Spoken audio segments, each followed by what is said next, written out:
I'm just going to start and preface with, I work in education, and I've spent most of my life working in education, working with young people, but I am a face for radio. I don't do this sort of thing often. I've noticed I'm going to be the only one with notes. I may stumble, please bear with me, this is kind of scary.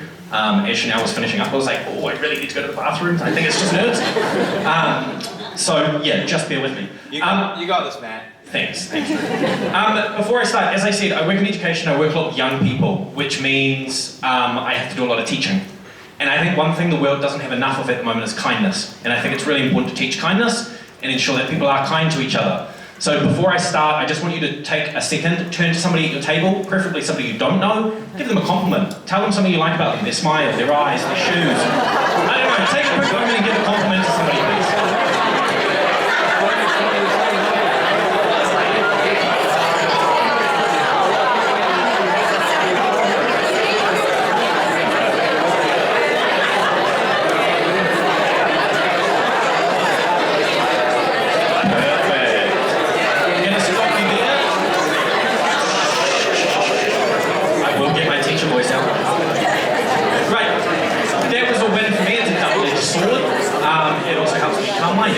Talking and you're not looking at me for a couple of seconds, so thank you for that. So today I was asked to talk a little bit about systems that people love, how to build systems that people love and how that relates to culture and community.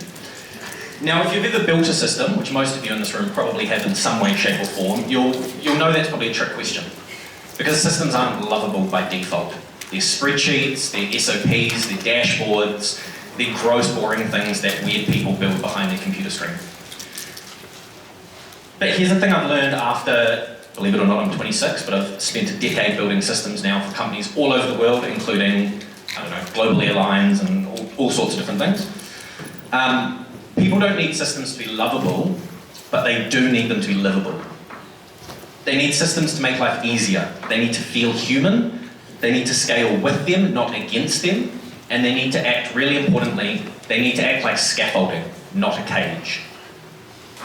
Oh. Aha, there's my title. Right, let's start here, community.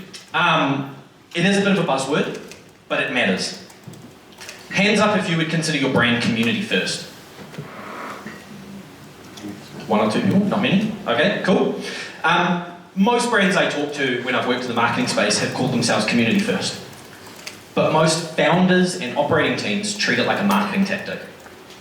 They put a KPI against their community. How many people? Sorry, Chanel, I'm not trying to roast you. How many people do they have, right? How engaged are people? The problem is real community isn't hype. I believe real community is safety. If you want to build a product people come back to, or a workplace people love to be at, they need safety to be wrong, to be new, to learn, to be messy, to be themselves. So here's a hard truth.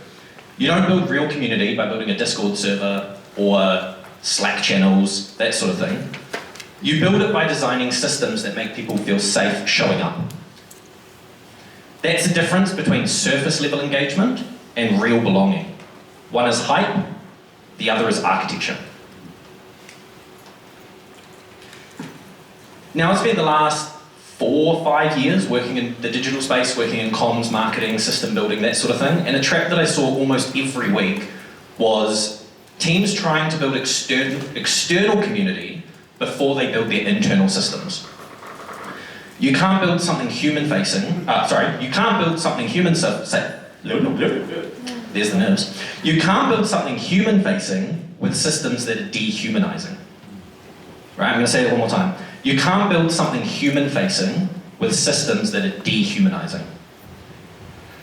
So when I worked for my agency, we were called Agency X, we worked with a startup who wanted to increase referrals. They had great values on the wall, but internally, there was burnout, silence, and nobody felt safe speaking up, even in that Slack channel called mental health. It was empty. Referrals didn't go up because customers could feel the tension on the inside. They could feel that the team weren't connected. They could feel that the systems were working against their people, and so people weren't able to show up in their best self. If your internal culture is broken, your external community will inherit that brokenness. Systems don't carry just information. More importantly, they carry culture. Every form, every email, every ticketing flow either reinforces trust or erodes it. So a few years ago, we were asked to build an onboarding system for a SaaS product. My first instinct, new flows, tooltips, checklists, all the things that you can imagine go into an onboarding flow. But we paused, and first we ran what I now call a system trust audit. 3 simple questions. Question 1, where are people confused? Where does it not make sense? Question 2, where are people getting overwhelmed? Where do they drop off and go, I don't want to do this anymore because it's too much? And 3, where are people emotionally disengaging? What we found was that the current onboarding system they had wasn't actually broken. The trust was. So we built a system that automated all the boring stuff. But we left room for the real humane moments. Birthday reminders.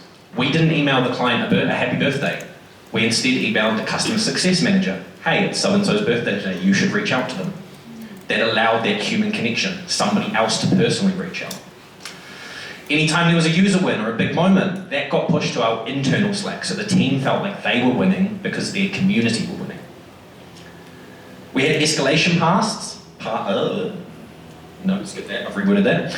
The result in the end was renewals went up, support tickets went down, but more importantly, the team got happier.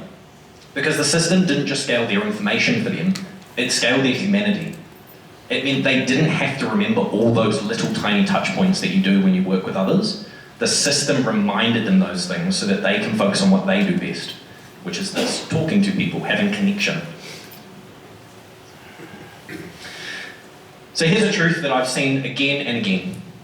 People use systems they love without noticing. Hands up if you use Notion or Slack, as an example. Right, I can almost guarantee you don't log into that because it's cool. Right? Nobody thinks it's cool to log into Slack. They use it because it fits the way they think and they work. It helps them do the work they really care about, and it's so frictionless, it's become just part of their day. The same way that you wake up and you turn the jug on to make a cup of coffee, right? You don't do it because your jug's really cool, you do it because it works. It just does what it needs to when it should. When a system works, it disappears.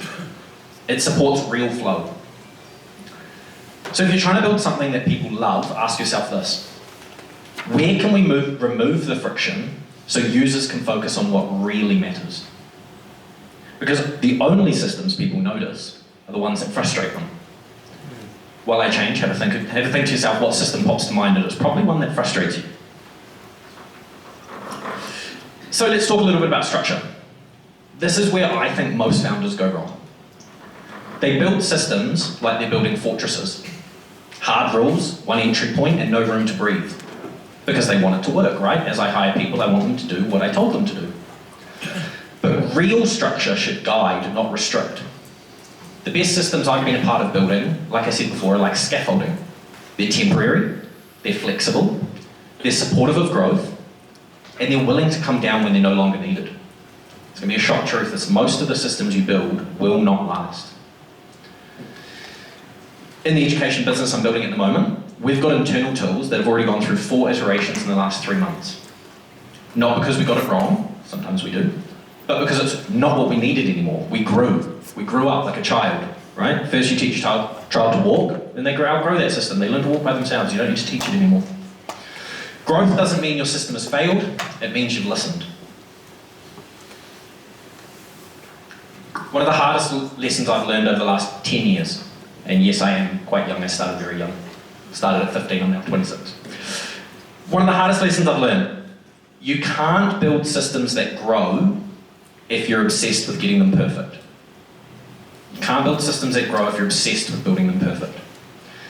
I've been a part of teams that have killed dashboards a week after we've launched. I've shut down community projects we spent months building, not because they were broken, but because they weren't what people needed anymore.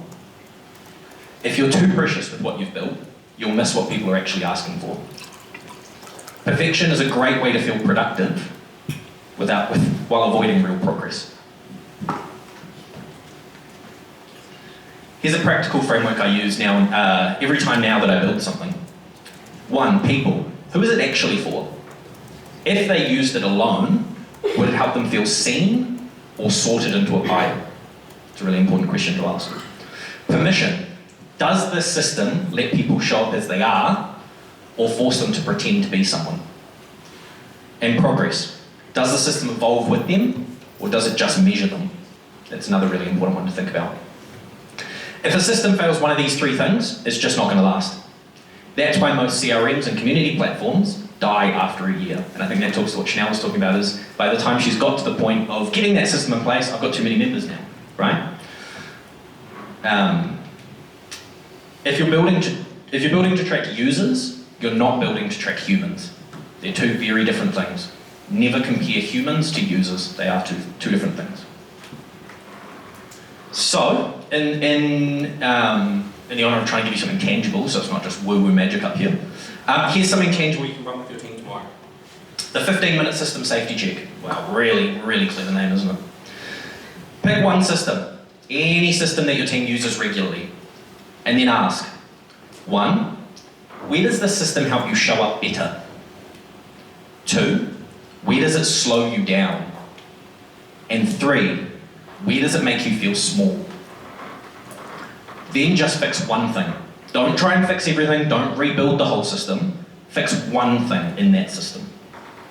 Small tweaks, human first changes, not user changes, and that's how your culture will shift.